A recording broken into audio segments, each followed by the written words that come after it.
Recording in progress.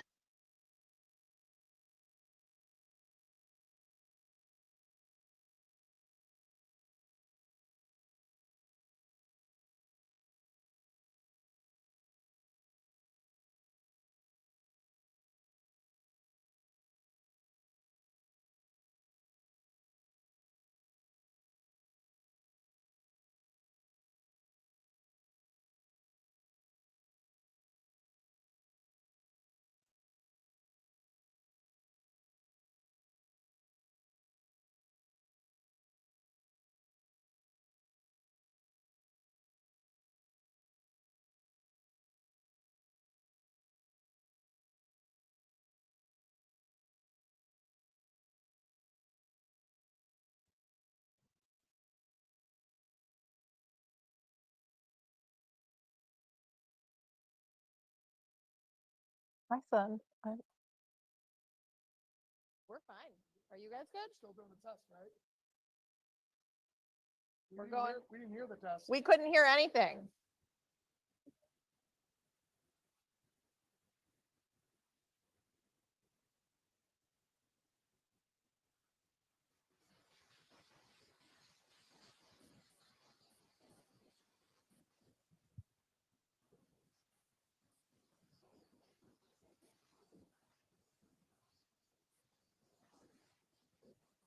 Okay, go.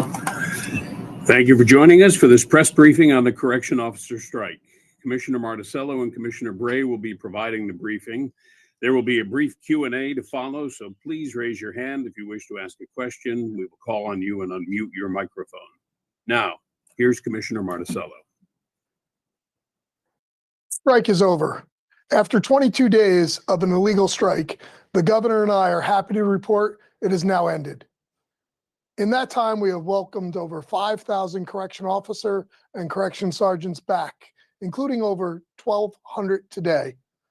We now have over 10,000 security staff working or available to work in our prisons across the state, and we are going to move forward with this team.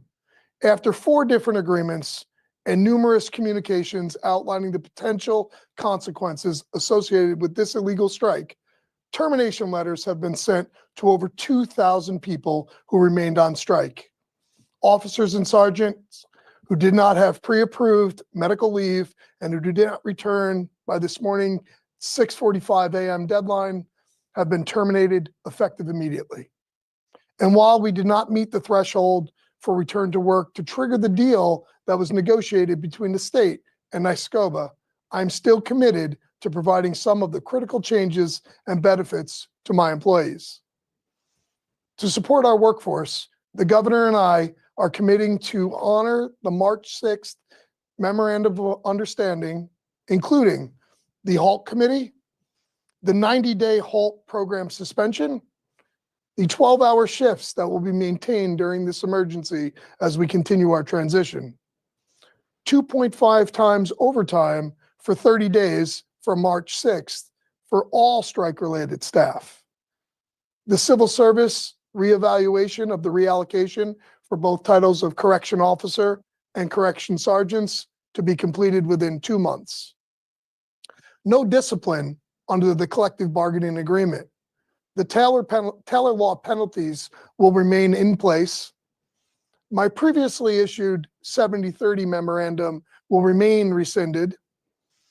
We will pursue legal mail scanning to ensure that we can cut off contraband coming into the system and make for a safer work environment for both the staff, volunteers, as well as the incarcerated. The National Guard will remain in place in a support position under the governor's direction. And the health insurance reinstatement will occur immediately upon the staff's return to work this morning.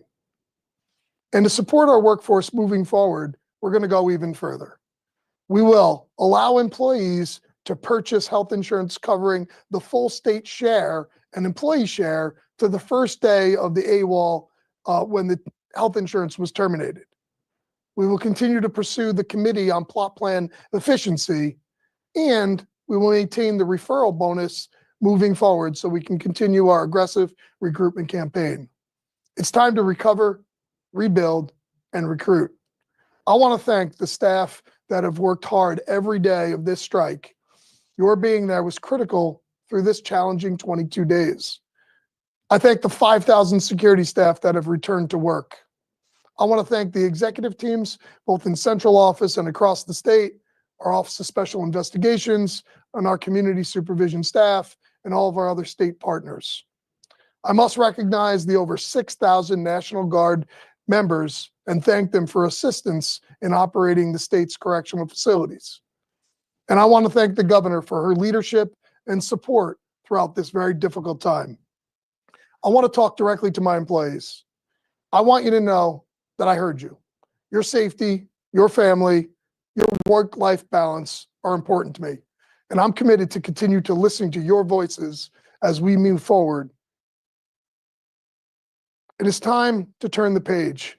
We'll start with a high-energy recruitment campaign, moving forward with a clear focus on stabilizing and resuming operations while ensuring safety and security in our facilities. At the same time, we're launching an aggressive recruitment and rebuilding campaign aimed at restructuring and strengthening docks. We are committed to building a dedicated, resilient workforce and attracting the next generation of correctional leaders.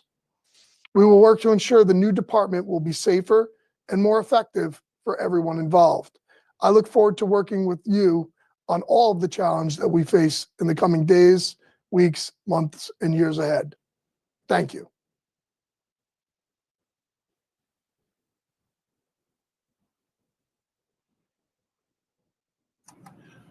All right, it is time for the question and answer period. Please raise your hand and we will call on you. We'll give you a moment to get your hands raised.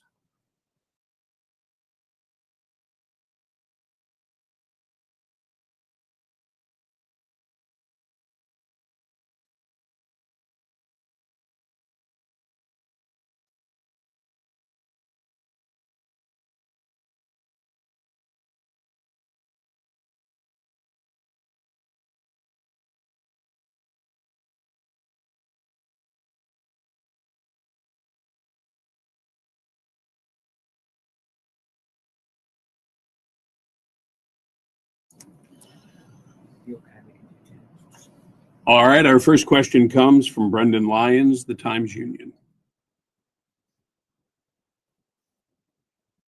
Hi, good afternoon. I was wondering, Commissioner, what do you estimate are your staffing levels today? I know you still have a third shift to come, but in comparison to, say, February 16th or a similar day before the strike, and does the 2,000 terminations that you're going to pursue, or more than 2,000, does that represent all of the officers believed to be striking, or is that just a select group?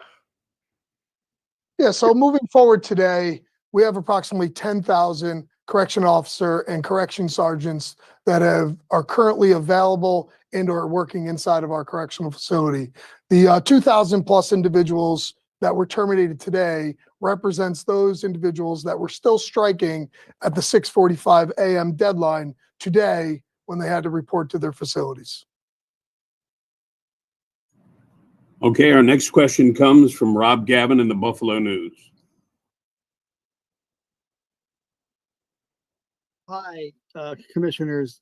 I just wanted to be sure, did you say that the 85% that was required for the agreement to go through, did the state not meet that?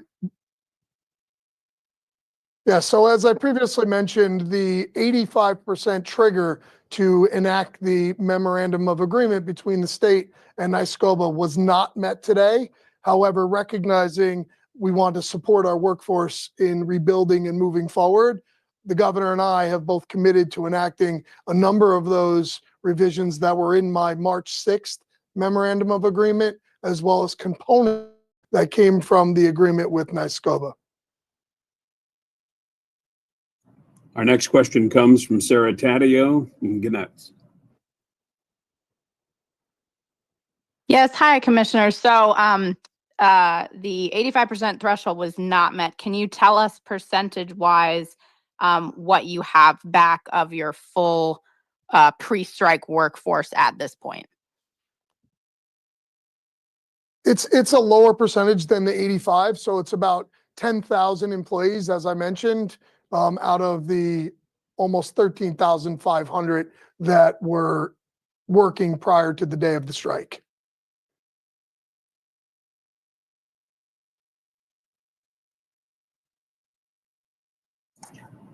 Our next question comes from John Moss in the Post Standard.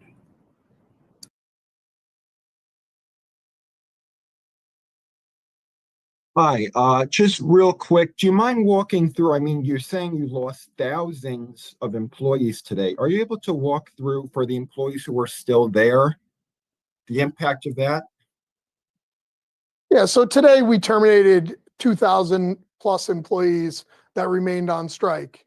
So we will maintain our prisons utilizing 12-hour shifts to ensure that people aren't working 24-hour shifts and begin to slowly reopen and get back to a new normal. And the National Guard will remain in place in a support posture to ensure that we're not running 24-hour shifts so our staff can have the necessary work-life balance.